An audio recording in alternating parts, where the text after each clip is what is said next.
真係好開心嘅事。小朋友，因為你係俾我哋睇到我哋生命嘅延續啊，我哋愛嘅延續，教會嘅延續。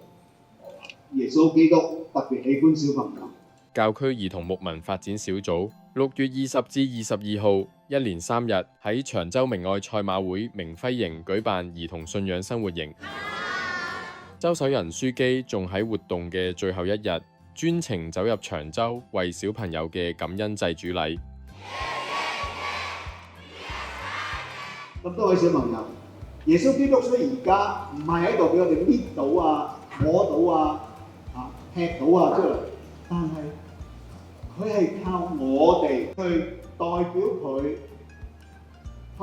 繼續去俾好嘅嘢俾身邊嘅人，繼續去照顧身邊人嘅需要，繼續去愛錫佢哋，特別我哋嘅家人，我哋嘅老人家，有病患嘅，或者我哋鄰居。周書記講道嘅時候，鼓勵小朋友成為愛嘅大使，向人傳遞愛與希望。咁似我哋嘅主題呢，提醒我哋嘅希望大使呢，我哋係世界嘅光。咁所以喺呢成個嘅營會裏邊呢，我哋第一件事提醒小朋友，耶穌呢係世界嘅光。今日下晝呢，我哋會有整平安包，將平安帶俾人。喺3日2夜嘅活動入邊，除咗金寶為副主教啱先講嘅製作平安包，佢哋仲有到花地瑪聖母堂朝聖，另外仲分組安排小朋友喺長洲以五感去感受大自然，透過我哋眼啦、耳啦、鼻啦、嗅覺啦、味覺啦、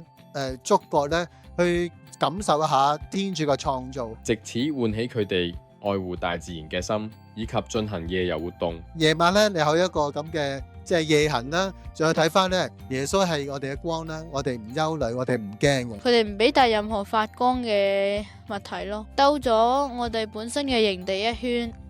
喺個半山上面咯。喺香港嘅時候，因為香港成日都會開燈，好多光害，好少會可以感受到一個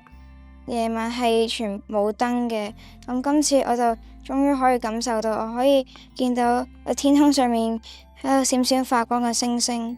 我就覺得個夜行幾得意啦，咁我就想參加嘅。但係雖然我怕昆蟲啦，跟住之後我都夠膽去嘗試一下去參加呢個活動。我最中意係整平安包嗰個活動，